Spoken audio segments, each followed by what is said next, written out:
Assalamualaikum warahmatullahi wabarakatuh. Perkenalkan, saya Revian Anggi Vinditya Arfarani dari kelas TI 1B Politeknik Negeri Madiun. Di video kali ini, saya akan menjelaskan tentang sistem informasi yang telah saya kerjakan sebagai tugas akhir semester mata kuliah Desain dan Analisis Sistem. Sistem informasi yang telah saya kerjakan yaitu Sistem Informasi Manajemen Pariwisata berbasis web. Yang pertama, saya akan menjelaskan tentang problem statement-nya. Ada deskripsi proyek. Sistem Informasi Manajemen Pariwisata berbasis web ini adalah sistem informasi yang digunakan sebagai media promosi pariwisata, khususnya di daerah Kabupaten Pesisir Selatan Provinsi Sumatera Barat.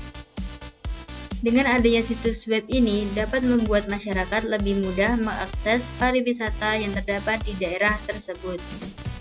Proyek pengembangan sistem informasi pariwisata ini dapat membantu Dinas Pariwisata dalam mengembangkan pariwisata daerah. Proyek pengembangan sistem informasi manajemen pariwisata berbasis web ini dikehendaki oleh Dinas Pariwisata Provinsi Sumatera Barat. Proyek pengembangan sistem informasi ini dikerjakan oleh tim saya yaitu RRA di Laboratorium Komputer Politeknik Negeri Madiun. Proyek ini dikerjakan dengan metode berorientasi objek yaitu Object Oriented dan Method, mulai dari tahap perancangan sampai implementasi. Selanjutnya, keadaan current system. Sistem promosi pariwisata di daerah Kabupaten Pesisir Selatan saat ini masih menggunakan CD interaktif dan website Pemda, belum disediakan menu pariwisata, sehingga hal ini membuat wisatawan sering bingung untuk menuju ke lokasi wisata yang ada. Dalam melihat informasi jalan yang akan dilalui, pengunjung tidak memiliki denah lokasi dan tidak dapat mengetahui arah yang akan dilalui. Hal ini membuat pengunjung kesulitan dalam mengakses informasi yang ada. Seiring dengan perkembangan teknologi yang telah ada, dengan menggunakan teknologi web ini dapat menjadi jalan keluar untuk mempercepat informasi tentang objek wisata yang ada di kabupaten tersebut. Selanjutnya, lingkup proyek. Berdasarkan keadaan current system tersebut, maka lingkup kegiatan yang akan dikerjakan dalam proyek ini adalah: yang pertama, tahap perencanaan, selanjutnya tahap analisis, kemudian tahap desain, selanjutnya tahap konstruksi, kemudian tahap uji coba, kemudian tahap implementasi, dan tahap operasional juga pemeliharaan yang dilakukan oleh tim RRA, yaitu tim saya.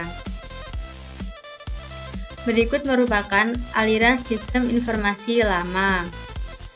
Di sini terdapat entitas, pengelola pariwisata, admin, dan kepala. Sedangkan keterangan aliran sistem informasi lama yaitu pengelola pariwisata menyerahkan data nama wisata dan lokasi pariwisata kepada admin. Admin mengolah data nama dan lokasi pariwisata. Pengolahan data ini masih secara manual dengan menggunakan Microsoft Excel. Hasil pengolahan data nama dan lokasi pariwisata berupa laporan data nama dan data nama lokasi pariwisata. Selanjutnya, semua laporan diserahkan kepada kepala pengurus untuk diketahui dan ditandatangani. Kemudian, laporan data nama dan lokasi pariwisata diarsipkan oleh kepala pengurus dan admin. Sedangkan data yang sudah dicetak menjadi brosur diarsipkan oleh admin, lalu diserahkan dan disebarluaskan ke pengunjung.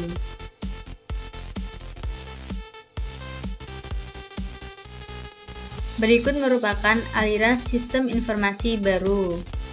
Di sini entitas yang terdapat sama, yaitu terdapat pengelola pariwisata, admin, dan kepala. Berikut merupakan keterangan dari aliran sistem informasi baru. Yang pertama, pengelola pariwisata menyerahkan data nama dan lokasi pariwisata kepada admin. Kemudian, admin melakukan pengolahan data nama pariwisata dan lokasi pariwisata dengan menggunakan sistem yang telah terkomputerisasi. Hasil pengolahan data tersebut berupa data nama pariwisata dan lokasi pariwisata berupa web. Kemudian, semua laporan diserahkan kepada kepala pengurus untuk diketahui dan ditandatangani.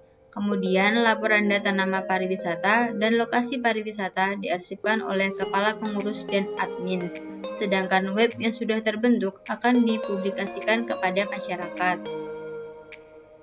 Berikut merupakan diagram HIPPO sistem baru. Pada diagram HIPPO sistem baru, terdapat input, proses, dan output. Pada bagian input, data yang diinputkan yaitu data pengunjung, data nama pariwisata, dan data nama lokasi pariwisata. Kemudian data tersebut akan diproses yang akan menghasilkan output yaitu laporan data pengunjung, daftar nama pariwisata, dan daftar nama lokasi pariwisata. Selanjutnya berikut merupakan diagram konteks sistem baru. Terdapat pengunjung, sistem informasi manajemen pariwisata berbasis web, kemudian pengembang dan pimpinan. Pengunjung akan memperoleh informasi wisata, sedangkan pengembang memperoleh laporan data pengunjung, data nama pariwisata, dan daftar nama lokasi pariwisata, sedangkan pimpinan akan mendapatkan laporan data nama pariwisata dan lokasi pariwisata dan data pengunjung dari sistem informasi tersebut. Selanjutnya berikut merupakan diagram DFD level sistem baru. Yang pertama, diagram DFD level 0. Terdapat proses input, proses pengolahan data, dan proses output. Selanjutnya, diagram DFD level 1. Yang pertama, DFD level 1 proses input data pengunjung, yang kedua, DFD level 1 proses input data nama pariwisata, dan yang ketiga, DFD level 1 proses input data nama lokasi pariwisata. Diagramnya seperti yang terdapat di PowerPoint yang telah saya buat. Kemudian, diagram DFD level 2. Terdapat pengunjung, nama pariwisata, dan nama lokasi pariwisata. Selanjutnya, data pengunjung, data nama pariwisata, dan data nama lokasi pariwisata diinputkan, kemudian akan diproses datanya dan akan menghasilkan nama lokasi pariwisata. Kemudian, berikut merupakan diagram DFD level 3. Terdapat DFD level 3 laporan data pengunjung untuk pengembang, kemudian DFD level 3 data nama pariwisata untuk pengembang. Selanjutnya, DFD level 3 data nama lokasi pariwisata untuk pengembang.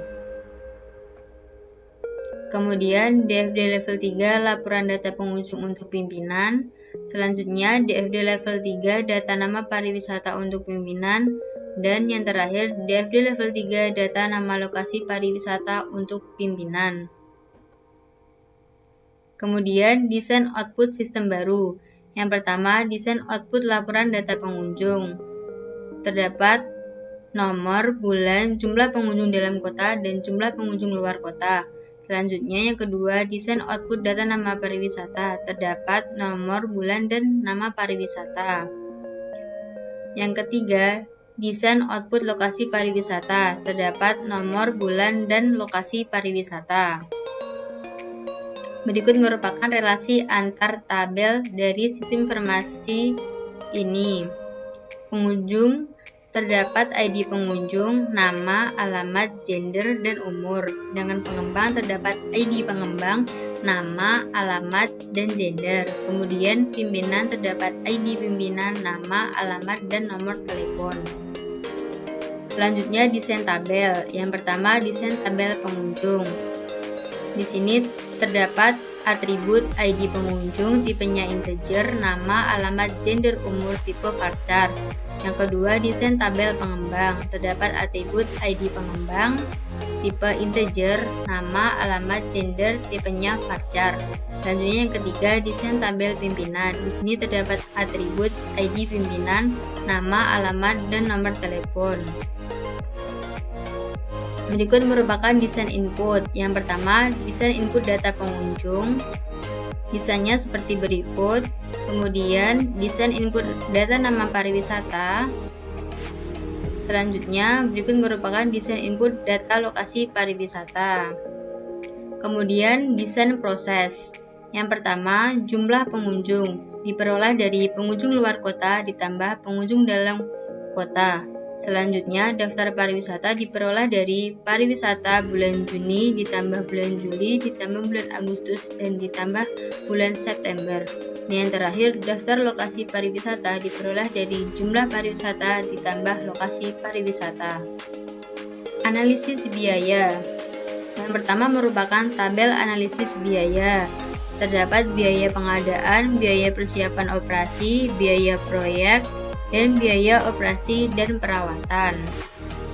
Berikut merupakan total biayanya yaitu 173 juta. Kemudian berikut merupakan tabel analisis manfaat.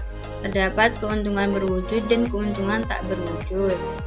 Keuntungan berwujud terdiri dari pengurangan biaya operasi, pengurangan biaya telekomunikasi, pengurangan biaya kesalahan proses, peningkatan pengembangan sistem, pengurangan biaya persediaan, pengurangan kehilangan data pengunjung.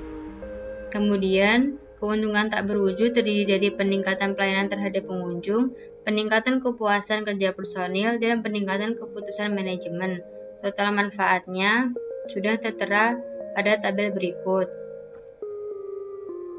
Kemudian untuk mencari perhitungan Return of Investment atau ROI, yaitu manfaat tahun 1, manfaat tahun 2, manfaat tahun 3, manfaat tahun 4, biayanya di total, dan total biaya yang dikeluarkan tahun ke-0, ke-1, 2, 3, dan 4 juga di total biayanya. Kemudian total manfaat biaya dikali 100% dibagi total biaya, maka akan menghasilkan 63,07%. Maka dapat disimpulkan bahwa pada pengembangan sistem informasi dapat diterima karena akan menghasilkan keuntungan sebesar 63,07%. Sekian dari presentasi saya. Apabila ada salah kata mohon dimaafkan. Wassalamualaikum warahmatullahi wabarakatuh.